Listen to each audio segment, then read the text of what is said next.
100% fee రాయితీతో AI నేర్చుకోవాలనుకుంటున్నారా? Attend quality third gen AI test 2025.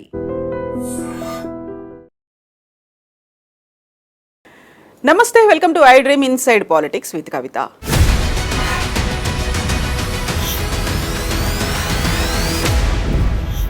కేంద్ర ఆర్థిక శాఖ మంత్రి నిర్మలా సీతారామన్ 8వ బడ్జెట్ ప్రవేశపెట్టారు.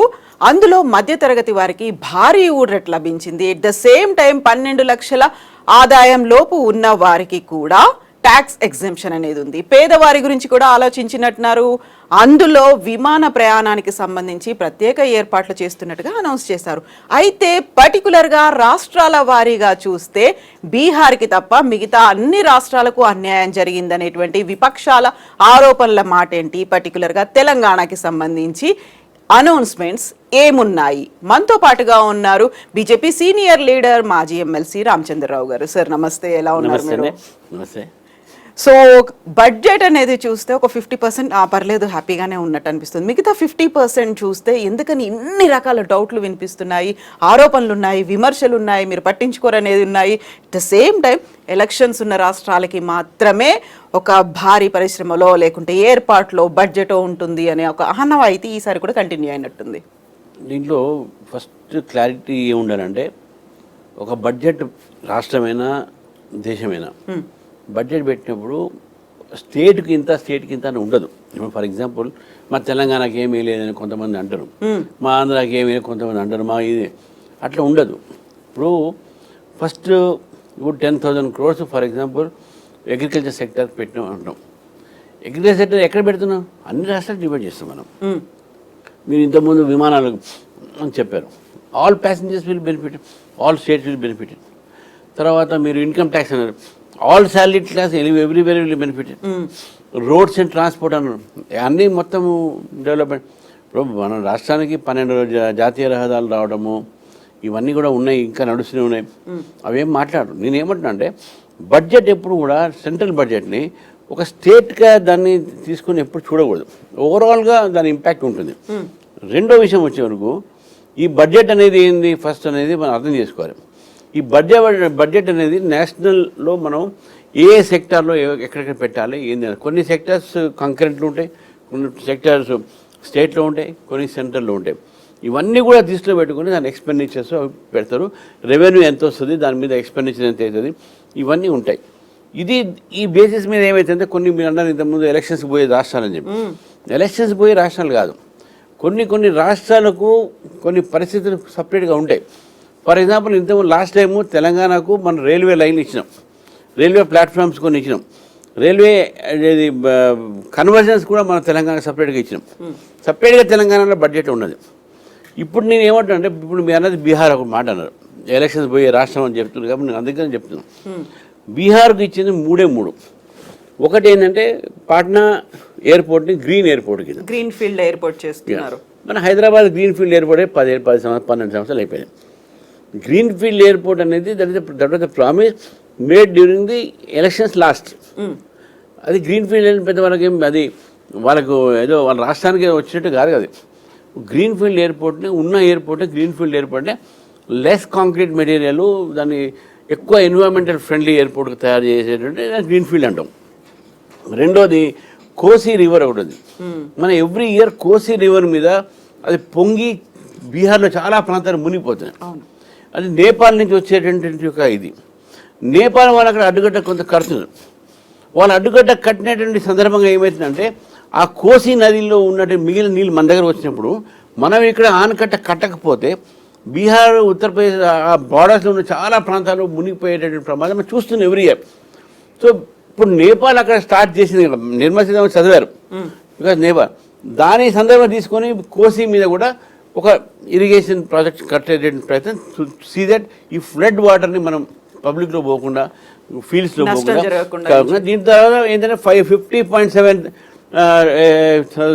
hectares అక్కడ కొత్తగా ఇరిగేషన్ కోసం కూడా ఇరిగేబిలిటీ అవుతున్నట్ట. ఇది మనం సెకండ్ పాయింట్. థర్డ్ పాయింట్, దీనికన్నా ఎక్కువ మనం అక్కడ ఇవన్నీ ఇవ్వగానే అదేదో వాళ్ళ ఎలక్షన్స్ కోసం ఇచ్చినట్టు కాదు. అది మూడోది ఆలోచించాలి ఏంటంటే, ఈసారి బడ్జెట్ అనేది ఫస్ట్ టైం ఇంతకుముందు మోదీ గారు చెప్పారు, ప్రభుత్వానికి డబ్బులు ఎట్లా వస్తాయి, రాబడి ఎట్లా వస్తుందని ఆలోచిస్తారు. బడ్జెట్లో ఎంత రెవెన్యూ ఉంటుంది, ఎంత క్యాపిటల్ ఎక్స్పెండిచరు, ఎంత ఉంటాయి, ఎంత రెవెన్యూ అని చూడలే. పబ్లిక్ రెవెన్యూ ఎట్లా పెరగాలని చూసింది ఈ బడ్జెట్. ఎందుకు చెప్తా అంటే స్టార్టప్ ఇండియా నేను డబుల్ చేసినాం, స్టాండప్ ఇండియా డబుల్ చేసినాం, మన ముద్రా లోన్ డబుల్ చేసినాం. అంటే ప్రజలకు అవకాశాలు, ఉపాధి అవకాశాలు ఎక్కువ కలిగించేటువంటి ప్రయత్నం మనం చేసినాం. తద్వారా ఏంటంటే ఎక్కువ జీతాలు, ఎక్కువ ఉద్యోగాలు వచ్చేటటువంటి ఒక ప్రయత్నం ఒకటి. రెండోది శాలరీడ్ క్లాస్కు మనం 12 లక్షలు దాదాపు 12.75 ఎగ్జామ్స్ ఇచ్చినాం. దీంతో ఈ శాలరీడ్ క్లాస్ కూడా కొంత ఆదాయం మిగులుతుంది, వాళ్ళ జేబులు కూడా కొంత నింపుతున్నాం. ఎంఎస్ఎంఈ సంబంధించినటువంటి ఒక కొత్త పాలసీ తీసుకోవచ్చు. ఎంఎస్ఎంఈ కూడా ఎక్స్పోర్ట్స్లో భాగం, వాళ్ళకు ఉన్నటువంటి ఎక్స్పెండిచర్స్ దాని బడ్జెట్ పెంచడము, వాళ్ళకు ఉన్నట్టు చాలా రాయితీలు కూడా ఇవ్వడం జరిగింది ఈ బడ్జెట్. తద్వారా ఏంటంటే మీడియం ఇండస్ట్రీస్ కూడా, మీడియం అండ్ స్మాల్ ఇండస్ట్రీస్ కూడా వాళ్ళు డెవలప్ అయ్యేటువంటి అవకాశాలు ఎక్కువ, వాళ్ళకున్న కష్టాలు నష్టాలు కూడా దీంట్లో అడ్రస్ చేసిన విషయం ఒకటి. మూడోది ఎడ్యుకేషన్, హెల్త్, మెడికల్ సెక్టర్ మీద కూడా దాదాపు 36 మెడిసిన్స్ మీద ఈరోజు ట్యాక్స్లు తీసేసారు. అంటే క్యాన్సర్ కానీ ఇటువంటి కానీ ఈ వ్యాధి బెనిఫిట్ అయ్యేది ఎవరికి, పేషెంట్లకు అవుతుంది. అదే అంటే ఒక మిడిల్ క్లాస్ ఫ్యామిలీస్ ఓకే. తర్వాత అగ్రికల్చర్ సెక్టర్, ప్రతి ఒక్క అగ్రికల్చర్ సెక్టర్ 100 డిస్ట్రిక్ట్స్ని ఐడెంటిఫై చేసి, ఆస్పిరేషన్ డిస్ట్రిక్ట్ని ఐడెంటిఫై చేసి అక్కడ కూడా అగ్రికల్చర్ ఒక పంపింగ్ చేసి, అక్కడ ఫండ్స్ పంపింగ్ చేసి ఆడ మనం దాని ప్రొడక్షన్ పెంచేటట్టు దానికి బడ్జెట్ కూడా పెంచి రకరకాలైనటువంటి ఒక రైతులకు ఇవ్వడం జరిగింది. సో ఇవన్నీ మీద ఒకసారి చూస్తే ఇదే ఒక ఓరియంటెడ్, అంటే development oriented budget. Viksit Bharat ఏదైనా డెవలప్డ్ ఇండియా అనేది అనుకున్నామో ఆ డెవలప్డ్ ఇండియా సంబంధించినటువంటి ఫస్ట్ టైం ఈ బడ్జెట్ ఎవ్వరు కూడా దీనికి క్రిటిసైజ్ చేస్తారు. రాజకీయంగా అది ఇన్ఫ్లేషన్ అయితే అదైతే అనొచ్చు కానీ ఇది మొత్తం కూడా development oriented budget, middle class oriented budget, farmer oriented budget and poor class oriented budget. ఇది మొత్తం బ్యాలెన్స్డ్ బడ్జెట్గా నేను దీన్ని పేర్కొంటున్నాను. అయితే ఇప్పుడు మనం విపక్షాల మాటలు కూడా చూసినట్టయితే ఇప్పుడు అన్ని రాష్ట్రాలు సమానంగా చూడాలి. ఎందుకంటే ప్రత్యేక పరిస్థితులు కొన్ని రాష్ట్రాలకు ఉంటాయి. మీరు చెప్పినట్టుగా ఇప్పుడు వ్యవసాయంకి రైతులకి ఇచ్చారు అంటే అందరికీ కదా, లేకుంటే 12 లక్షలు అనేది దేశంలో అందరికీ కదా, పేదలు అంటే అందరూ ఉంటారు కదా అనుకున్నప్పటికీ కొన్ని ప్రత్యేక పరిస్థితులు ఉంటాయి, కొన్ని డిమాండ్లు ఉంటాయి, కొన్ని అభ్యర్థనలు ఉంటాయి. తెలంగాణ రాష్ట్రానికి సంబంధించి చూస్తే ఐఐఎం కావాలన్నారు, IIIT కావాలంటున్నారు, మాకు కూడా ఒక సైనిక్ స్కూల్ అనేది ఇక్కడ ఉండాలి, ప్రతి చోట ఉంది, మా దగ్గర లేరు, మీరు ఏర్పాటు చేయండి అని ఇలాంటి డిమాండ్లు అనేవి కొన్ని ఏళ్ల తరబడి పెండింగ్లో ఉన్నాయి. ఈసారి వాటికి కూడా మోక్షం లభించలేదు అనే మాట. నేను ఒకటే మాట అంటాను, టీఆర్ఎస్ పార్టీ వాళ్ళు గతంలో మాకు అది ఇవ్వాలి ఇది లేనన్నారు, వాళ్ళు ఏది అప్లికేషన్ పెట్టుకోలేదు. అది కూడా చెప్తాం. IITR అన్నారు, అది కూడా పెట్టుకోలేదు వీళ్ళు అన్నీ. ఎందుకంటే అప్పటికే ఆ స్కీమ్ రద్దయింది, వీళ్ళు బయట చెప్పుకుంటున్నాం ITIR అని. తర్వాత ఈ ప్రాజెక్టులు ఇప్పుడు నేను అడుగుతున్నాను, వీళ్ళు ఢిల్లీ పోతున్నారు ముఖ్యమంత్రి గారు, వాళ్ళు మాకు ఇవి కావాలి అవి కావాలంటే దాంట్లో ఏది రాలేదని చెప్పండి. ఇప్పుడు వాళ్ళు రహదారులు మాకు కావాలని చెప్పి వెళ్ళారు, రహదారులు ఇచ్చినాం కదా.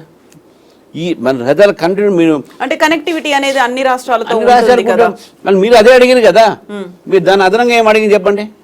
మీరు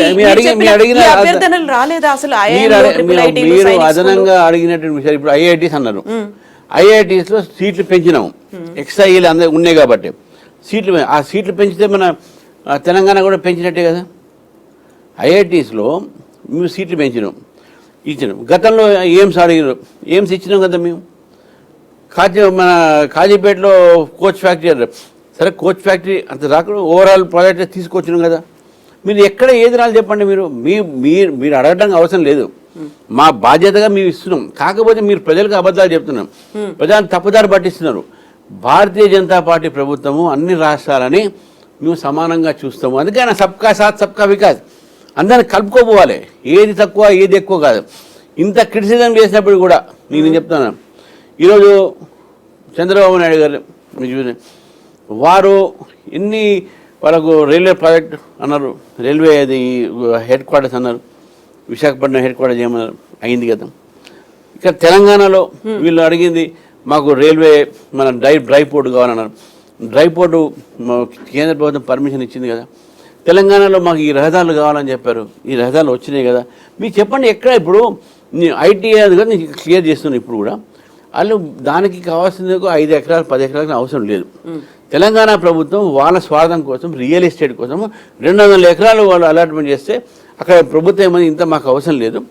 ఐటీఐ సింగిల్ అది ఒక సంబంధించిన చిన్న ప్రాజెక్టు, దాంట్లో మీకు ఆ డెవలప్మెంట్ కోసము ఇంత ల్యాండ్ అవసరం లేదు, this will develop the real estate not ITR అని చెప్పేసి అన్నారు. వీళ్ళు అప్లికేషన్ పెట్టుకోలేదు. By that time scheme was abolish, ఆ స్కీమ్ లేదు. ఇప్పుడు ట్రిపుల్ ఐటీలకు సంబంధించి కూడా ఐఐఎం, ట్రిపుల్ ఐటీలు, సైనిక స్కూళ్ళు ఇవి అడుగుతున్నాము అనే మాట. ఇప్పుడు 1 నేషన్ 1 ఎలక్షన్ అంటున్నారు, దేశమంతా ఒకటే అంటున్నారు. బట్ ఈ బడ్జెట్ కేటాయింపులకు సంబంధించి వివక్ష కనిపిస్తోంది, అన్ని రాష్ట్రాలని సమానంగా చూడట్లేదు అనే మాట కాంగ్రెస్ కూడా అదే అంటోంది, బీఆర్ఎస్ అదే అంటోంది అంటారు. ఎందుకంటే రాజకీయంగా అంటాం, రేపు ఈ బెనిఫిట్స్ మన తెలంగాణకు రాలేదు అని చెప్పండి. ఎందుకు రాదని నేను చెప్తున్నాను. ఒక బీజేపీ కార్యకర్తగా, ఒక ఇంపార్టెంట్ రెస్పాన్సిబుల్ పర్సన్గా నేను చెప్తున్నాను. రేపటి రోజు నుంచి ఈ బడ్జెట్ ఒక ఇంపాక్ట్ తెలంగాణ మీద ఎందుకు పడదు అని చెప్పి నేను అడుగుతున్నాను. పడుతుంది, డెఫినెట్ పడుతుంది. నేను ఎందుకు పడదు? మీకు ఇంతకుముందు చెప్పినట్టు కొంచెం చెప్పాను. స్కూల్స్ కానీ, కాలేజ్ కానీ, ఎడ్యుకేషన్ 1,30,000 కోట్లు కేటాయించారు. ఇక్కడ డిఫెన్స్ ఇండస్ట్రీస్ పెంచుతున్నాం. హైదరాబాద్లో మీకు తెలియదు, ఇక్కడ మొబైల్ మ్యానుఫ్యాక్చరింగ్ యూనిట్స్ ఉన్నాయి. ఎవరికి తెలుసు చెప్పండి? దాదాపు 10-12 మొబైల్ ఫ్యాక్టరీస్ ఈరోజు మన హైదరాబాద్లో ఉన్నాయి. And they are manufacturing mobile units. అవన్నీ రాష్ట్ర ప్రభుత్వం మేమే తెచ్చుకున్నాం, గతంలో బీఆర్ఎస్ మేము తెచ్చుకున్న ప్రాజెక్ట్స్ అని చెప్తోంది. వాళ్ళని తెచ్చుకుంటే మీ ఇచ్చింది కదా, మీ ఇస్తేనే కదా వచ్చింది. ఇవన్నీ కూడా టాటా ఫ్యూసేజ్ ఇవన్నీ కూడా వాళ్ళ టైంలో వాళ్ళనే అంటున్నా. వీళ్ళు వచ్చి 1 year అయింది కదా, మేము వాళ్ళని అంటున్నా. మాకు ఏం ఇయ్యలే అంటున్నారు. ఎందుకు ఇవ్వలేదు? మీకు 12 జాతీయ రహదారులు ఇచ్చినాం, మీకు ఫ్యాక్టరీలు ఇచ్చినాం, మీకు డిఫెన్స్ బేస్డ్ ఇండస్ట్రీస్ ఇచ్చినాం, మీకు రకరకాలైనటువంటి ఒక రోడ్ ప్రాజెక్ట్స్ ఇచ్చినాం. ప్రసాద్ అనేటటువంటి ఒక సర్క్యూట్ మీకు టూరిజం, పిలిగ్రిమేజ్ టూరిజం మీకు పెంచడానికి ఆ సర్క్యూట్ మీకు తీసుకొచ్చినాం. మీకు కావాల్సినటువంటి ఒక టూరిజం డిపార్ట్మెంట్లో రామప్ప వరల్డ్ హెరిటేజ్ సెంటర్ ఇచ్చినాం. 1000 గుడ్ల స్తంభాలకు మేము వరల్డ్ హెరిటేజ్ ఇచ్చినాం. మీరు మాకు ఏమీ అన్ని సెక్టార్స్లో మీరు చూడండి. మీకు ఇచ్చినటువంటి రామగుండంలో మీరు డెవలప్ చేసినటువంటి ఒక ఫర్టిలైజర్ ప్లాంట్ అయితే ఏంది, మీకు దామంచర్లలో మీరు పెట్టినటువంటి ఒక థర్మల్ హైడల్ ప్రాజెక్టుకు ఎన్విరాన్మెంటల్ క్లియరెన్స్ అంటే చెప్పండి. మీరు ప్రతి దానికి మీకు క్లియరెన్స్ ఇచ్చుకుంటే వస్తున్నాం కదా. బడ్జెటరీ అలొకేషన్స్ మీరు చేసుకుంటున్నారు, కానీ దానికి కావాల్సినటువంటి ఒక సపోర్టింగ్ బడ్జెట్ కూడా మేమే ఇస్తున్నాం కదా. మెట్రో రైల్ అయితే ఏంది, రేపు హైదరాబాద్కి మెట్రో రైల్లో సెంట్రల్ కాంట్రిబ్యూషన్ లేకుండా అవుతుంది వీళ్ళకు, మొత్తం మేమే ఇచ్చేది అక్కడ దాంట్లో. సో కాబట్టి ఇవన్నీ కూడా ఏంటంటే పొలిటికల్ క్రిటిసిజం. ఏ బడ్జెట్లో కూడా ఈ స్టేట్కి ఇంత, ఈ స్టేట్కి ఉండదు. ఏదైనా స్పెసిఫిక్గా ఏదైనా ఉంటే ఈ యొక్క స్టేట్లో ఈ ప్రాజెక్ట్ వస్తుంది అని చెప్పొచ్చు, అంతేగాని ఎగ్జాక్ట్లీ అక్కడ ఉన్నటువంటి పరిస్థితులు ఏవైతే సౌకర్యాలు లేవో, వసతుల కల్పన ఉంటుందో, కావాల్సిన పెట్టుబడులు అనేవి అక్కడ రావాలి అంటే కేంద్ర బడ్జెట్ అనేది ఉండాలి. డ్రై పోర్ట్ మనకు సముద్రం లేదు కాదు, మనం డ్రై పోర్ట్ అడిగినాము, డ్రై పోర్ట్ ఇచ్చినాము. వీళ్ళు అలాట్ చేయాలి, ప్లేస్ ఈ ప్లేస్లో ఉండాలి. అప్పుడే ఆ డ్రై పోర్ట్ అనేది అది మనకు మన నదుల దగ్గరికి వస్తే, నదుల దగ్గర నుంచి దాంట్లో నుంచి అవి ట్రాన్స్పోర్ట్ అయ్యి సముద్రంలో పోతే ట్రాన్స్పోర్ట్ కాస్ట్ తగ్గుతుంది. ఎక్స్పోర్ట్ కూడా ఇక్కడ నుంచి డైరెక్ట్గా చేసుకోవచ్చు. మనం బయట ట్రాన్స్పోర్టేషన్ తగ్గిపోతుంది, దాని కాస్ట్ తగ్గుతుంది అనేది డ్రై పోర్ట్స్ క్రియేట్ చేశాం. మొన్న తెలంగాణ ప్రభుత్వం కూడా మాకు డ్రై పోర్ట్స్ కావాలని చెప్పేసాం. డ్రై పోర్ట్స్ మీద రెడీ టు గివ్, మీరు అన్నట్టు అడగండి, ఇచ్చారు ఆల్రెడీ. వాళ్ళు చెప్పాలి కదా, 2-3 ప్లేస్లు వాళ్ళు ఐడెంటిఫై చేశారు డ్రై పోర్ట్స్కు. అవన్నీ నేనేమంటుండే పబ్లిక్ వీళ్ళు చెప్పట్లేదు. ఫస్ట్ క్లారిఫై చేసుకోండి. సపోజ్ స్టేట్ బడ్జెట్ పబ్లిక్ అంటే వాళ్ళు చెప్పుకోవాలా, మీరు చెప్పాల్సినటువంటి అవసరం మేము కూడా చెప్తున్నాము వాళ్ళకు కూడా. అందుకే మీరు అడిగారు కానీ క్లారిఫై చేస్తున్నాను. ఇప్పుడు స్టేట్ బడ్జెట్ పెడతారండి. స్టేట్ బడ్జెట్ని అడుగుతున్నాను, మీరు హైదరాబాద్కి ఏమి ఇస్తారు చెప్పండి. హైదరాబాద్ నుంచి మీ రెవెన్యూ మొత్తం, కానీ హైదరాబాద్కి మీరు ఎంత ఇచ్చారు? లాస్ట్ టైం 3,500 కోట్లు ఇచ్చారు. మన వీళ్ళ బడ్జెట్లోనే, ఇంట్రీమ్ బడ్జెట్లో 3,500 కోట్లు. గత ప్రభుత్వం ఏం చేసింది? 5,000 కోట్లు ఎక్స్ట్రా చేస్తాను. ఎక్కడ ఇచ్చారు? నేనేమంటున్నా, మీరు ఏ జిల్లాకి ఏమి ఇచ్చారు? టైర్ 2లో ఎన్ని చేశారు? ఇంకా హైదరాబాద్ తప్ప మీరు డెవలప్మెంట్ ఎక్కడ చేస్తున్నారు? ఈ షోమి మొత్తం హైదరాబాద్ సెంట్రిక్ అవుతుందా? మీరు రింగ్ రోడ్లో హైదరాబాద్కి పెడుతున్నారా? రీజనల్ రింగ్ రోడ్ హైదరాబాద్ పెడుతున్నారా? మీరు ఏ పెట్టినా హైదరాబాద్ అంటారు. కరీంనగర్ డెవలప్ కావద్దా? వరంగల్ డెవలప్ కావద్దా? మీకు నల్గొండ డెవలప్ కావద్దా? మహబూబ్నగర్ డెవలప్ కావద్దా? ఆదిలాబాద్ డెవలప్ కావద్దా? వీళ్ళ కోసం మీరు ఏం చేస్తున్నారు? అక్కడ ప్రజలు అడుగుతారు, డెఫినెట్గా స్టేట్ గవర్నమెంట్ అడుగుతారు. స్టేట్ గవర్నమెంట్ అప్పుడు ఇదే ఆన్సర్ ఇస్తుంది. మేము మొత్తం డెవలప్మెంట్ అంతా కూడా స్టేట్ వైజ్ చేస్తాం కదా, మేము డిస్ట్రిక్ట్ ఒక బడ్జెట్ వేయం కదా అంటారు వాళ్ళు.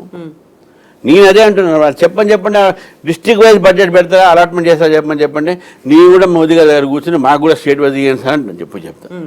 ఇప్పుడు గతంలో ఎన్నడూ లేనంతగా బీజేపీకి ఈసారి 8 ఎంపీలు వచ్చాయి తెలంగాణ నుంచి. 8+8 = 0 అయిపోయింది. ఎందుకంటే బడ్జెట్ల కేటాయింపులు కూడా 0 అయ్యాయి. కాబట్టే రాష్ట్రాల నుంచి స్థానిక పార్టీల ప్రాతినిధ్యం అనేది ఉండాలి. రీజనల్ పార్టీల ప్రాతినిధ్యం ఉంటేనే పోరాటం చేయగలుగుతారు. ఇప్పుడు ఈ 8 మంది కాంగ్రెస్ ఎంపీలు కావచ్చు, 8 మంది బీజేపీ ఎంపీలు కావచ్చు, అసలు పోరాటం చెయ్యరు అనే మాట బీఆర్ఎస్ చాలా గట్టిగా చెప్తోంది. అది మరి బీఆర్ఎస్ అందుకే 0 అయింది.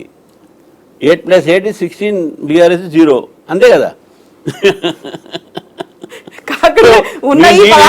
అసలు తెలంగాణ కోసం పోరాటం లేదు. ఏమంటున్నా, ఇంగ్లీష్ లో సామెత ఉన్నది, you can fool some people sometimes, but you can't fool all the people all the time. ఇంకా ఇది బంద్ చేయండి. మాకు బీజేపీ ఏమీ లేదు, కేంద్ర ప్రభుత్వం ఏమీ లేదు, 8 మంది ఎంపీలు ఏం చేయట్లేదు బ్రో. మా ఎమ్మెల్యేలు మా ఎంపీలు మాకు వాళ్ళకు ఉన్నటువంటి రైట్స్ అవుతున్నాయో డెఫినెట్గా దాని గురించి పోరాటం చేస్తున్నారు.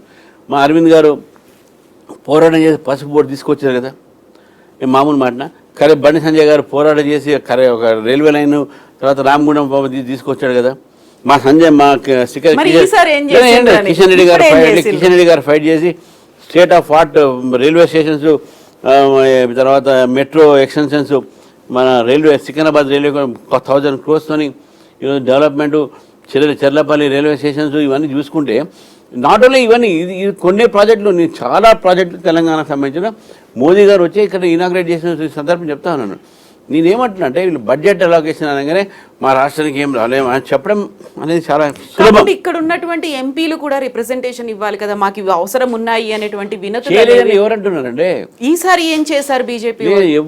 నేను అది ఇంకోటి చెప్తున్నాను, ఎవ్రీ ఫైనాన్స్ ఇయర్లో బడ్జెట్ రాకముందు మొత్తం ఫైనాన్స్ మినిస్ట్రీ అందరి దగ్గర నుంచి, స్టేక్ హోల్డర్స్ దగ్గర నుంచి ఒపీనియన్ తీసుకుంటారు. అది ఇండస్ట్రీస్ కావచ్చు, అది మా ఎడ్యుకేషనిస్ట్ కావచ్చు, బ్యాంకర్స్ కావచ్చు, అందరి దగ్గర ఒపీనియన్ తీసుకుంటారు. దాంట్లో కూడా ప్రతి ఒక్క ఎంపీ తన కాన్స్టిట్యున్సీకి సంబంధించినటువంటి తన ప్రాంతానికి సంబంధించిన దాంట్లో కూడా వాళ్ళు కూడా మా దగ్గర ఇవి లేవు, మా రైల్వే లైన్ కాలేదు, మాకు కన్వర్షన్స్ కాలేదు, మాకు ఇది లేదు, మాకు డిఫారెస్టేషన్ అయిపోయినాయి, దాన్ని అఫారెస్టేషన్ చేయించాలి, అట్లా అయితే అనుకుని డిమాండ్ పెడతారు. అవన్నీ కూడా ఫైనాన్స్ మినిస్ట్రీ స్క్రూటనైజ్ చేసి యాస్పిరేషనల్ డిస్ట్రిక్ట్స్ కూడా కొన్ని దాంట్లో ఉంటాయి, అంటే బ్యాక్వర్డ్ డిస్ట్రిక్ట్స్ దాన్ని యాస్పిరేషన్ చేస్తుంది. వాళ్ళన్నింటినీ కూడా దృష్టిలో పెట్టుకొని ఈ యొక్క బడ్జెట్ తయారవుతుంది. ఆ బడ్జెట్లో అరవింద్ ఇది ఈ అప్లికేషన్ ఇచ్చిండో, రఘునందన్ అది ఇచ్చాడు, అది ఉండదు దాంట్లో, అవి చెప్పాల్సిన అవసరం లేదు, అది ఉండదు. ఎందుకంటే 542 మంది రాజ్యసభ, లోక్సభ 200 పైగా ఆ రాజ్యసభ, వీళ్ళందరూ కలిసి ఇచ్చినట్టు ప్రతి దాన్ని డిస్కస్ చేయరు కదా. అక్కడ వాళ్ళు ఐడెంటిఫై చేసేది. అందుకని చెప్పిన యాస్పిరేషనల్ డిస్ట్రిక్ట్స్ కూడా ఈరోజు 100 ఐడెంటిఫై చేసి ఎన్నో స్కీమ్స్ వాళ్ళకు వచ్చేటట్టు చేస్తున్నారు.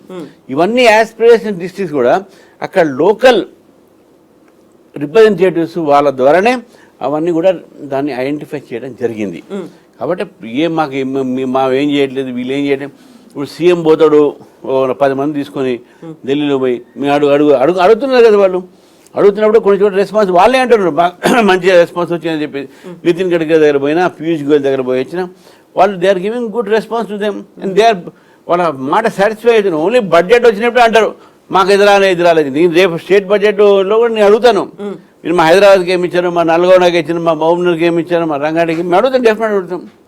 మీరు ఇవన్నీ అడగాల్సిన విషయాలు రేపు రానియండి, స్టేట్ బడ్జెట్ అడుగుతాం, మా వాళ్ళని కూడా డిస్ట్రిక్ట్ వైజ్ బడ్జెట్ పెట్టమని చెప్పండి. అయితే రాష్ట్రాలకి సంబంధించి ఉన్నటువంటి ప్రత్యేక పరిస్థితులు కావచ్చు, వాటికి కేటాయింపులకు సంబంధించి జాతీయ పార్టీలకు అంతగా అవగాహన ఉండదు, ఫోకస్ కూడా పెట్టరు. కాబట్టి ప్రాంతీయ పార్టీలకే తెలుస్తుంది ఇక్కడ ఏం అవసరాలు ఉన్నాయి, ప్రజలేం కోరుకుంటున్నారు, సమస్యలు ఏమున్నాయి, వాళ్ళ డిమాండ్స్ ఏమున్నాయి, వాటన్నిటి కోసమే పోరాటానికి ప్రాంతీయ పార్టీల అవసరం ఉంది అనే మాట.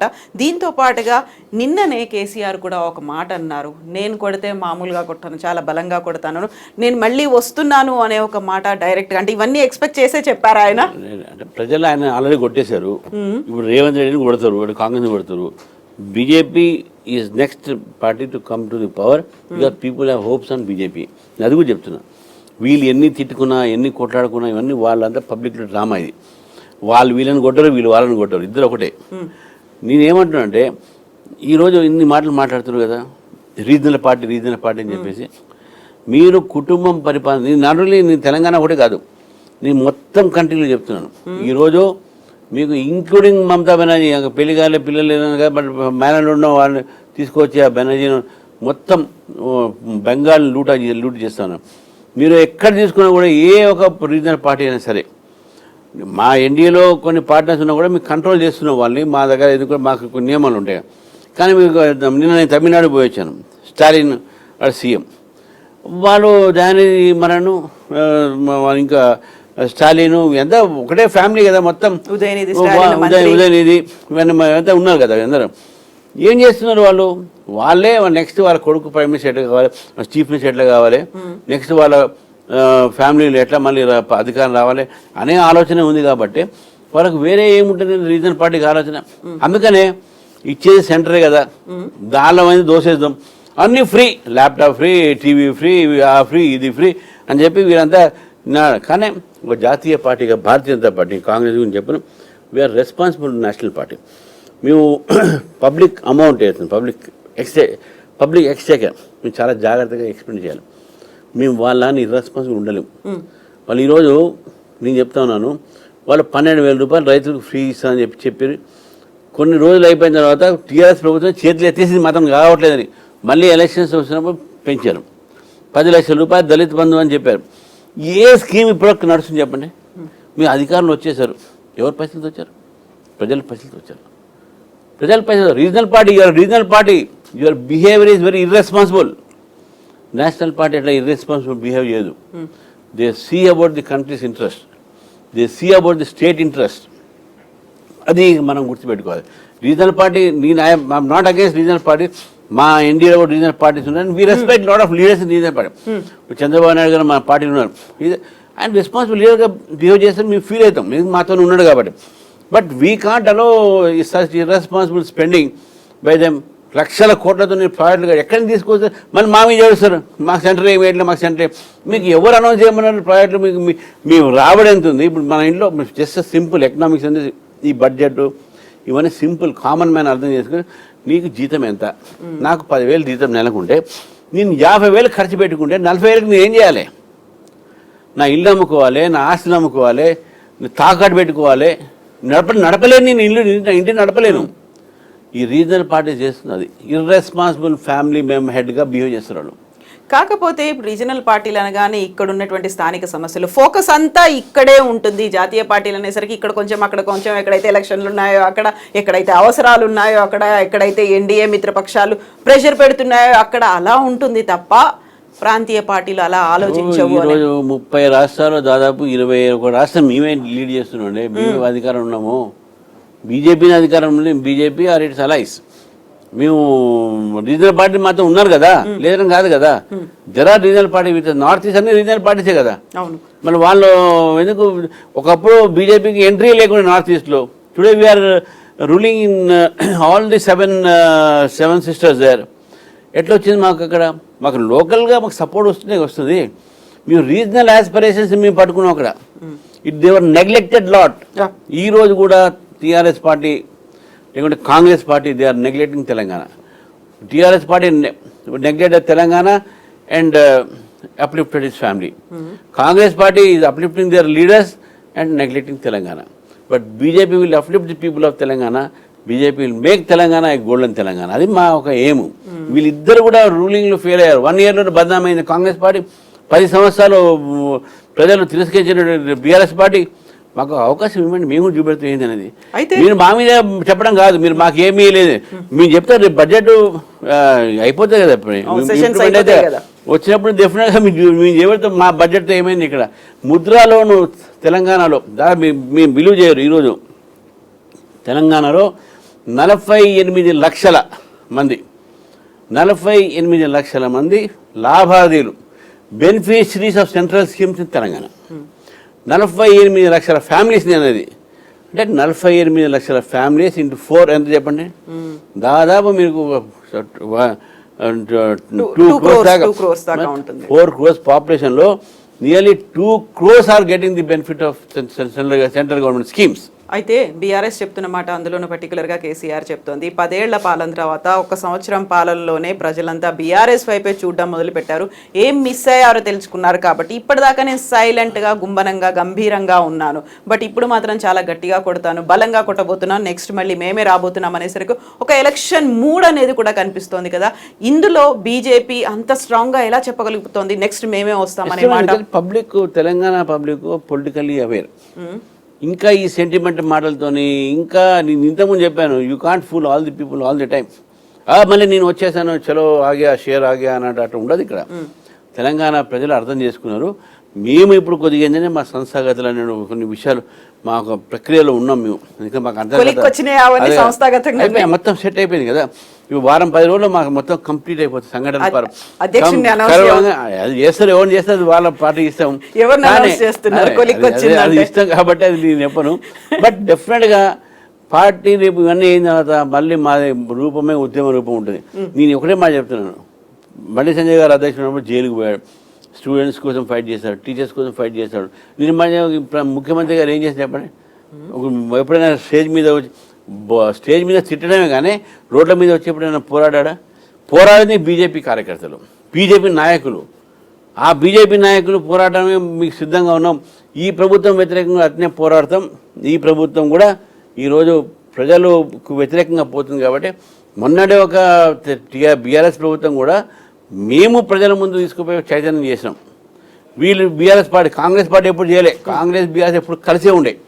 కానీ మేము చెప్తా ఉన్నాం, ఈరోజు ప్రజల ఉద్యమం బీజేపీ స్టార్ట్ చేస్తుంది. ప్రజలతో మమేకమై ఈ ప్రభుత్వం వ్యతిరేకంగా పోరాడతాం.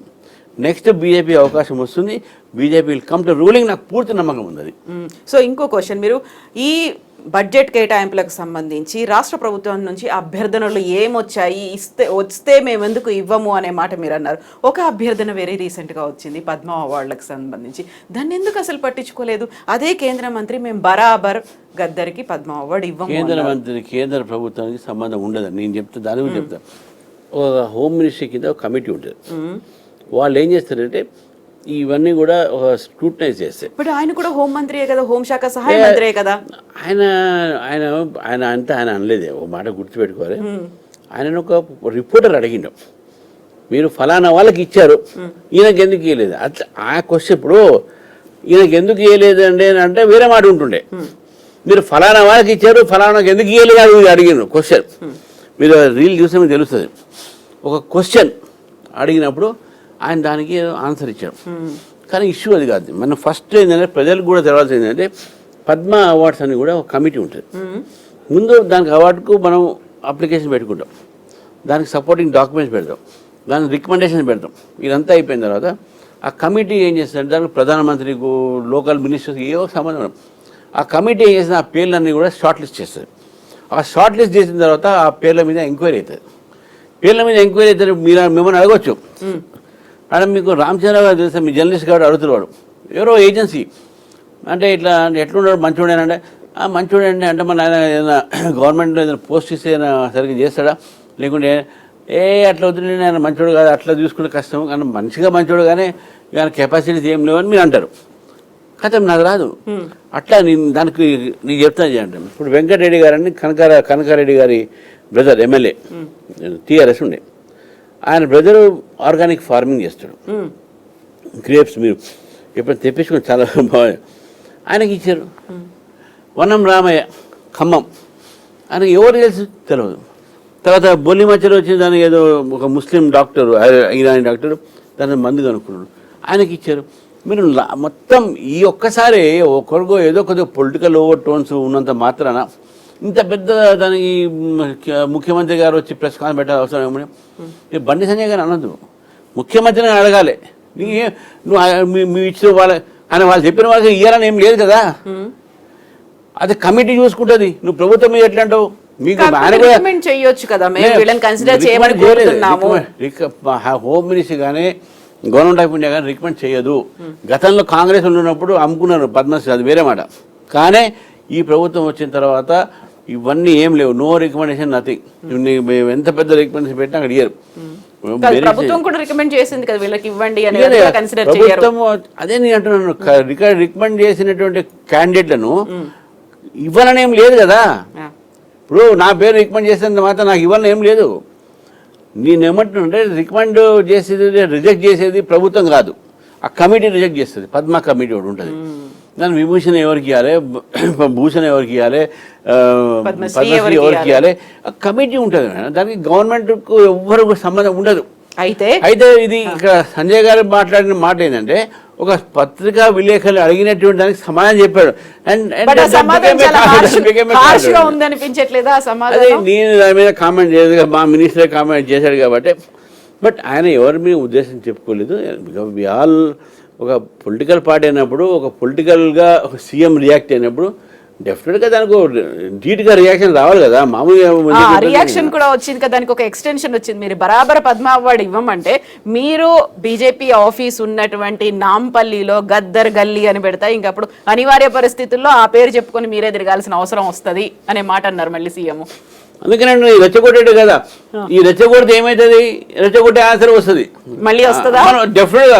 మళ్ళీ మా సంజయ్ సర్కిల్ కంటిన్యూ అవుతుంటది ఇట్లా. బండి సంజయ్ మళ్ళీ రెచ్చగొడితే ఆయన మళ్ళీ ఎట్లా మీకు మీరే బాధపడతారు కదా. ఎందుకు అనవసరంగా ఇటువంటి అన్ని ఎక్కడ అయిపోయింది అక్కడ ఆపుకోవాలి, దాన్ని ముందుకు తీసుకుపోయే ప్రయత్నం చేయొద్దు. అయిపోయింది. మీరు మీరు మీరు ఇచ్చినటువంటి ఒక ప్రెస్ కాన్ఫరెన్స్కు ఆయన ఒక జవాబు ఇచ్చాడు అంతే. అండ్ సంజయ్ అన్న మనసులో ఏముండదు, ఆయన అడిగినందుకు చెప్పేశాడు అంతే. దాని తర్వాత ఎక్కడ కూడా ఆయన మనం మాట్లాడేవండి. కాకపోతే ఇప్పుడు మళ్ళీ మేము లెటర్ రాస్తాము కేంద్ర ప్రభుత్వానికి కన్సిడర్ చేయమని అనే ఒక మాట కూడా వచ్చింది. మళ్ళీ కన్సిడర్ చేస్తారా, రీకన్సిడర్ అనేది? నేనేమో కేంద్ర ప్రభుత్వం ఉండదు. ఓకే, పద్మ కమిటీకి రాయమని చెప్పండి, వాళ్ళు చూసి వాళ్ళు ఏం చేస్తారో ఏందో తర్వాత. కానీ అవన్నీ కూడా హోమ్ మినిస్ట్రీ కింద వస్తాయి అంతే. హోమ్ మినిస్ట్రీ కింద ఉంటుంది, కమిటీకి అటానమస్ ఉంటుంది. అటానమస్ ఉన్నప్పుడు మనం ఏం చేయలేము. అది గద్దర్ గల్లీ అని పెట్టేశారనుకోండి, మీకు ఓకేనా? అట్లా గద్దర్ గల్లీ అంటే ఎందుకు పెడతారు, అక్కడ గద్దర్ దేవుంది అక్కడ పెడతారని మనం అడుగుతారు. ఏం సంబంధం, మెదక్కు పెట్టుకోండో లేకుంటే ఇప్పుడు పెడతారంటే ఎందుకు పెడతారు ఏంది అనేది దానికి కూడా అడుగుతారు కదా. ఎవరండి నేను కాకుండా ఇంకో అడుగుతారు. అరే ఈ పేరు ఏదా బాబు ఇక్కడ పెట్టిన ఏంటంటే ఇది సంబంధం ఏది, ఈ బీజేపీ ఆఫీస్ కదా, దీని దయాళ్ ఉపాధ్యాయ మార్క్ పెట్టాలి కదా దీన్ని అంటే అంటాం మేము. అంటే అప్పుడు పోరాటం అనేది అదే రెచ్చగొట్టడం అంటే అది ఉంటుంది. నాంపల్లిని దీన్ దయాళ్ నగర్ పెట్టాలి దీని పేరు అని చెప్తాం మేము. ప్రభుత్వం ఒప్పుకుంటుందా? అయితే మీరు కావాలనే ఇటు కాంగ్రెస్ ఇటు బీజేపీ రెండు ఇలాంటి ఒక అన్నెసెసరీ ఇష్యూని ఒక రైస్ చేస్తున్నారు, డైవర్షన్ పాలిటిక్స్ లో ముందుంటున్నారు ప్రజా సమస్యల గురించి. ఈ రెండు పార్టీలు పట్టించుకోవట్లేదని బీఆర్ఎస్ అంటుంది. బీఆర్ఎస్ఏ ప్రజా సమస్య పట్టించుకుంటుంది. వాళ్ళ సొంత వాటికి ఎట్లా కేసు నుంచి బయటపడాలి, లేకుంటే ఎట్లా మా ఫ్యామిలీని సార్ రక్షించుకోవాలి, ఎట్లా నేను దీంట్లో బయటపడాలన్న ఆలోచన వాళ్ళది ఉంది. కానీ మాది ఏం లేదు. వాళ్ళు ఏం మాట్లాడి చెప్పండి, మేమేం మాట్లాడుతున్నాం, వాళ్ళు ఏం మాట్లాడలేదు. వాళ్ళు ఇంకా డిఫెన్స్లో ఉన్నారు, మేము చేయలేదు, మా మీద తప్పుడు కేసు పెడుతున్నారు అని మాట్లాడుతున్నారు. కానీ ప్రజల కోసం చేసిన వాళ్ళు కూడా ఏం లేదు, వాళ్ళు ఏం చేయట్లేదు. ప్రజల కోసం చేసేది బీజేపీయే. మేము ఇంత చేస్తున్నా కూడా మీరు 6 గ్యారంటీలు పూర్తి చేయండి అని మొత్తం 6 గ్యారంటీలు 100 మోసాలని చెప్పేసి మొత్తం రాష్ట్రంలో మీటింగ్లు పెట్టింది మేమే కదా. మేము అన్ని రైతుల గురించి ఈ దారుణాలు పెట్టింది, రైతుల గురించి మేము సమావేశాలు పెట్టింది మేమే కదా. మేము ఏ ఒక ఇష్యూస్ మీద కూడా మేము వెనక్కిపోలేదు. హైడ్రా మీద మాట్లాడింది మేమే కదా, తర్వాత మూసి మీద మేమే కదా. రాత్రిపూట అక్కడ పండుకొని బాహు ఇట్లా అన్నావు కదా, పండుకోలేరంటే పండుకున్నాం కదా. మూసి ఏ విధంగా మీరు రిటర్న్ వాళ్ళు కట్టి దాన్ని వాళ్ళ సేవ్ చేయొచ్చని మేమే కదా. సో కాబట్టి బీదల పక్షాన మేమే ఉన్నాం, ప్రజల పక్షాన మేమే ఉన్నాం. బీఆర్ఎస్ పార్టీ లేదు, బీఆర్ఎస్ పార్టీకు నైతిక అధికారం లేదు, కాంగ్రెస్ పార్టీకు నైతిక అధికారం లేదు.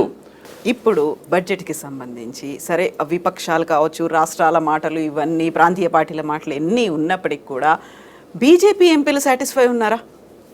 ఇక్కడ ఉన్నటువంటి 8 మంది బీజేపీ ఎంపీలు మా గవర్నమెంట్ మా రాష్ట్రానికి రావాల్సినవి వచ్చినాయా లేవా లెక్కలు చూసుకుంటారు చెప్తారు కదా. ఇవాళే బడ్జెట్ వచ్చింది కదా, మనకి ఏమేమి బెనిఫిట్స్ వాళ్ళు రేపు వచ్చి చెప్తారు కదా.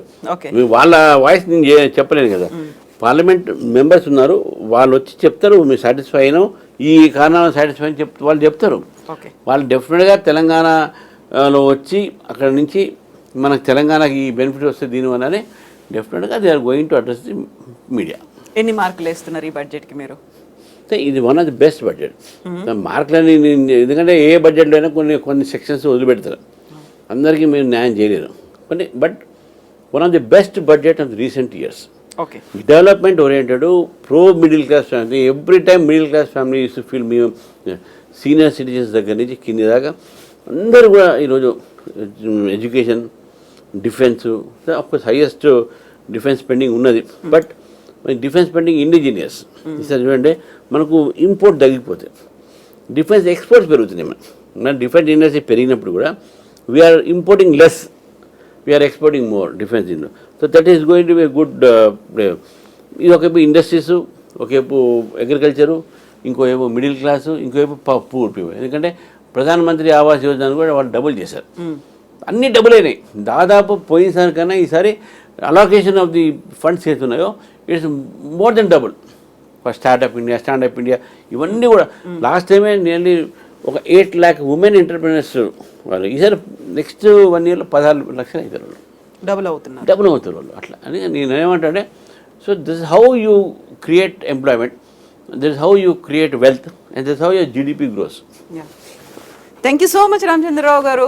మీరు చెప్పినట్టుగా సంస్థాగతంగా అన్ని అంశాలు కొలిక్కి వస్తే మళ్ళీ మనం ఒకసారి మాట్లాడుకుందాం. Thank you so much.